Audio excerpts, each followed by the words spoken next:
So lesson 25, problem 5 and 6. So the first one says calculate the molar solubility of AgBr in pure water, KSP value of 5.0 times 10 to the negative 13th. So silver bromide, breaking apart into silver plus bromide minus. Remember, bromide is group 7A with a 1 minus charge, so that's why silver is plus 1.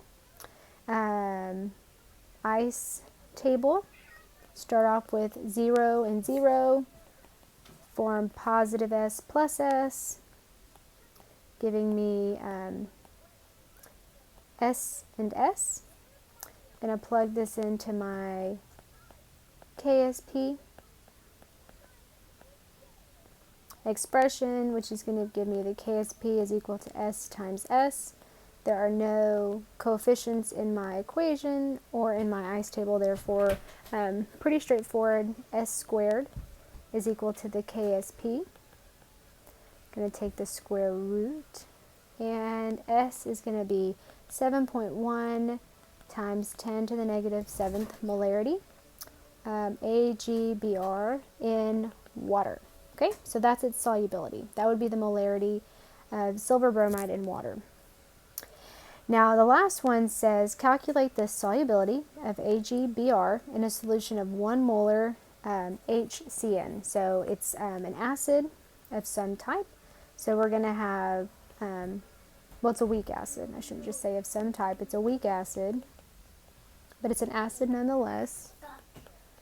And we know that all acids are going to be proton donors in water because we know it's a solution. So that's going to be, doesn't specifically say, but normally solutions, at least in this class, have been water, aqueous.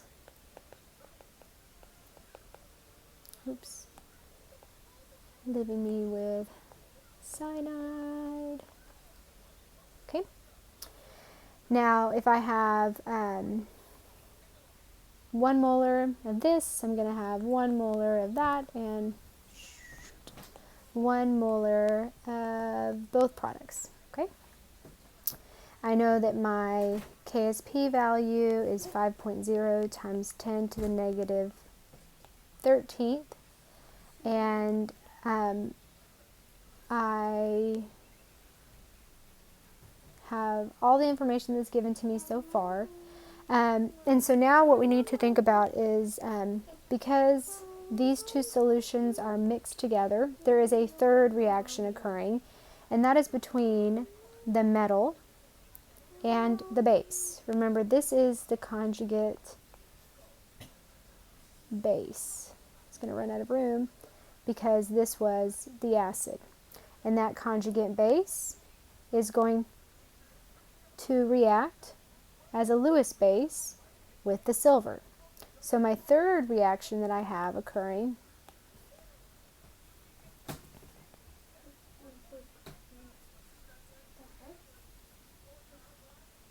is the following.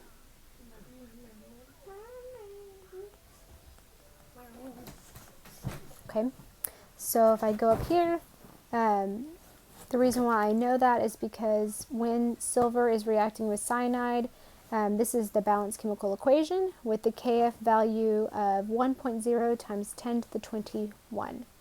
Okay, so that suggests that this product is very favorably formed because that's a very large value. Okay, so there's actually 3 things going on here, which is kind of crazy. Now, if you remember back to when we talked about K values and we said that if we reverse it, if we reverse the K, or reverse the equation, we take the inverse of the K. If we multiply the equation, we raise it to the power, whatever we multiply by, and that if we add equations together,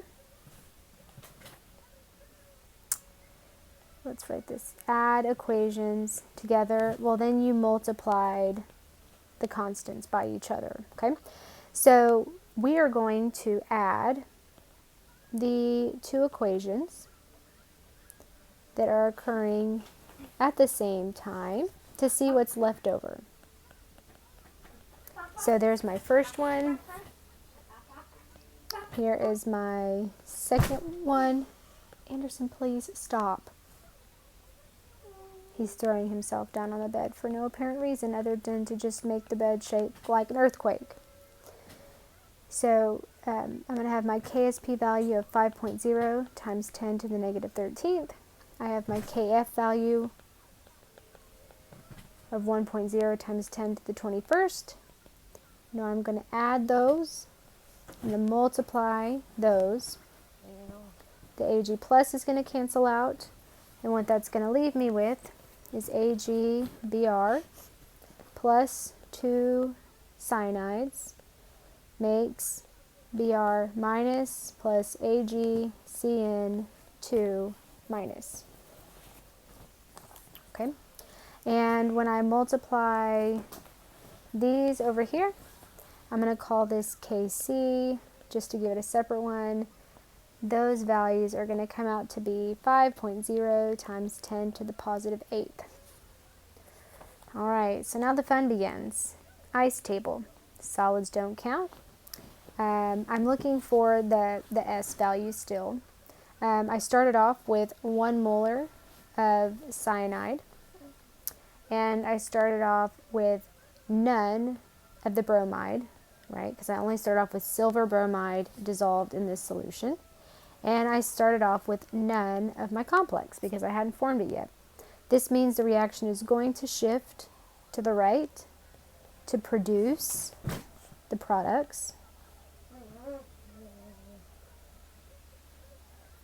And that's going to give me plus 2S, S, and S.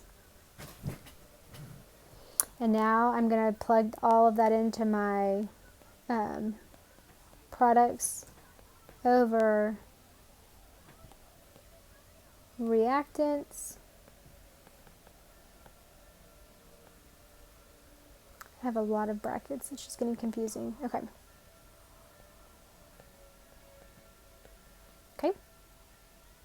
So remember, it's Cn squared because there's a 2. All the other ones are 1.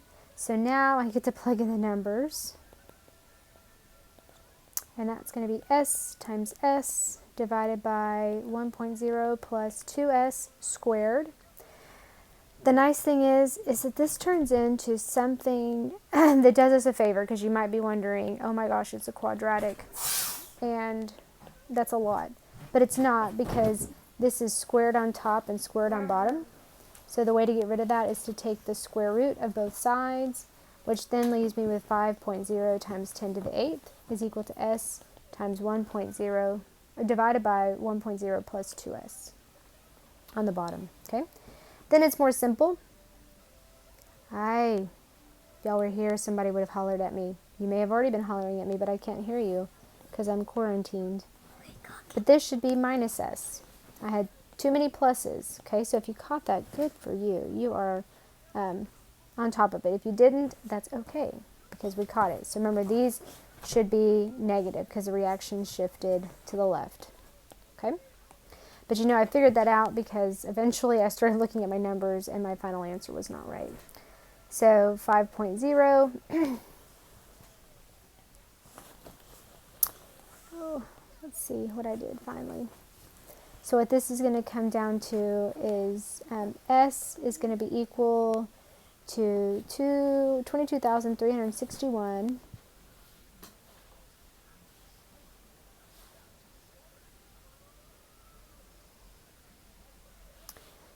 because I took the square root of both sides. When I took the square root of that, I get 22,361. Okay, because that's the square root of the 5.0 times 10 to the 8th. And move this to the other side. Then distribute that into the parentheses. It's going to be twice as much. And move this to the other side.